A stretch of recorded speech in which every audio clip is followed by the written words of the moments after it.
Oh my god. Oh my god, this is gonna be a good night.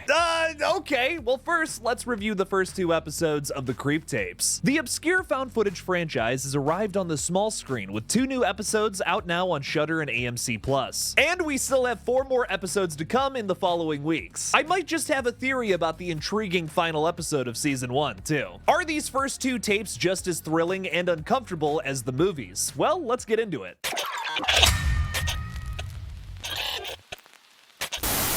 Hey everybody, I'm KillJoy Jake, and instead of having friends, I have horror movies. Episode 1 of the Creep Tapes centers on the titular Mike, who's hired by the Creep to record an audition for a prestigious acting college. Mike is played by Mike Luciano, who has collaborated with Mark Duplass before on the animated series Animals. Creep alumni Katie Aselton, who is also Mark Duplass's wife, voices a character on the show as well. You might remember her voice over the phone as Angela in the original Creep movie. This episode is the perfect way to set the mood for the small screen adaptation of the series. It feels familiar, but not like it's spinning its wheels. It hits all of the staples that fans want to see in this franchise. Awkward yet tension-fueled sequences, ridiculous jump scares, and a superb performance from Duplass that shows us he still has that baby wolf inside of him. I've seen the first 2 Creep movies so many times that the jump scares really don't have any effect on me anymore, but wow, that shower sequence made me leap out of bed this morning. I'm embarrassed to admit I almost spilled my coffee all over my sheets. It was nice to see the Peach Fuzz mask make a slight return here as well, but I'm hoping to see more of it in the coming episodes. And hopefully another rendition of the Peach Fuzz song too. The situation our Creep presents here is that he's auditioning for an acting college and wants Mike to shoot it. This seemingly takes place in the middle of the night during a snowstorm. Mike must have really needed that money to come out here in all of this. I really like that his primary motivation here is the money, but when Peach Fuzz actually does give a solid performance on camera,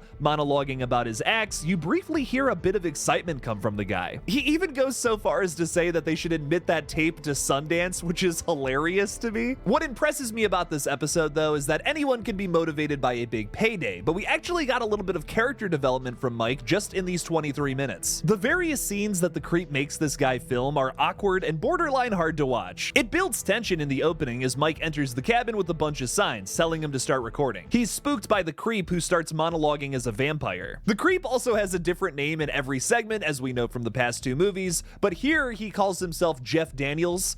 You know, like the actual actor. From Mike's perspective, this guy ain't getting in the acting college. It gets even worse when they try to recreate the hobbling scene from Misery. The shot abruptly ends with not Jeff Daniels saying he feels embarrassed for filming that, and it got a very genuine cackle out of me. The dude is so committed to the bit until he realizes it's not working and is just like, yeah, you know what, I'm embarrassed, I'm done, I don't want to do this anymore. I can't do this. We did way too much. That's the funniest thing from the whole show so far. Mike wants to leave, but with the snowstorm outside, he's forced to take more money from this dude and film another scene. The guy is up to $4,000 at this point. That's exceptional for one night. They go outside where the Creep starts setting up a new and much more sinister scene. He says that he wants to play a regular, unsuspecting guy who doesn't seem like a murderer, just a bit socially awkward. He hires a guy to film him out in the middle of nowhere where he might bury this axe into his skull. I think you might know where this is going. He tells him that the axe is fake while rubbing the blade. Not Jeff Daniels lets Mike rub the handle to assure him that it's not real. At the end of his spiel, the Creep says he rubbed the blade, and the only way to confirm if it's an actual axe is to see if his hand is bleeding. He reveals his right hand with nothing on it as Mike celebrates the take. They high-five, and it's revealed that the Creep's other hand is covered in blood. So yes, Mike is dealing with a serial killer here, and a guy that probably doesn't need to get into acting school. If the rest of this series sucks, which it won't, this scene alone was worth the price of admission. That is one of the very best moments from this entire franchise, bloody hands down. What I love most about this episode, though, is it reminds us why this franchise is so special. It's scary because of how bare bones it is. It doesn't need a vampire or a hobbling scene to be terrifying. It's just Mark Duplass's grounded take on a serial killer that has our spines chilled. It can be really silly at times, but that rarely takes away from the increase in tension. The writing in this first episode is chef's kiss. While the first episode is really familiar with the setup, episode 2 takes a slightly bigger swing. This tape features Elliot, a bird watcher who goes against the norms of his avian community. Elliot is played by David Nordstrom, who has also worked with the Duplass brothers before on the film Bad Milo. David edited that one while the Duplass brothers produced. It's a bizarre horror comedy, give it a watch. The setup here is a bit more ambitious than the previous episode, as the creep pretends that he just had a skydiving accident. It kinda comes off as an Eric Andre on the street bit. I jumped off the building.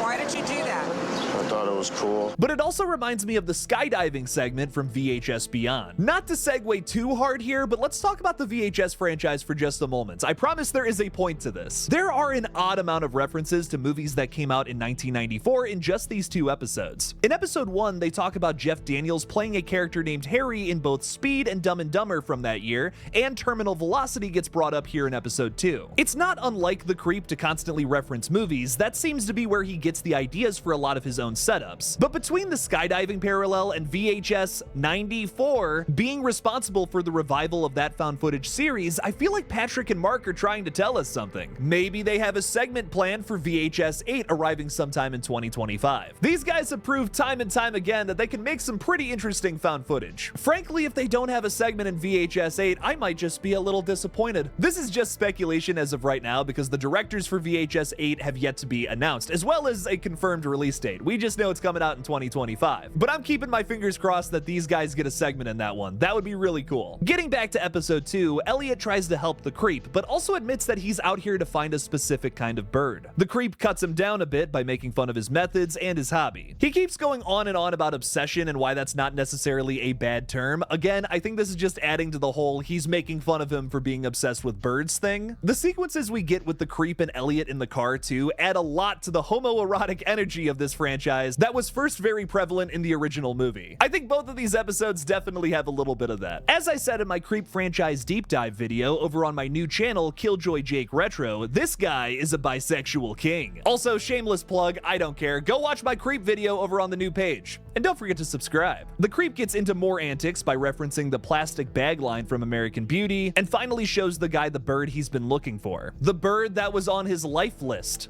The bird that Elliot wants to see before he dies?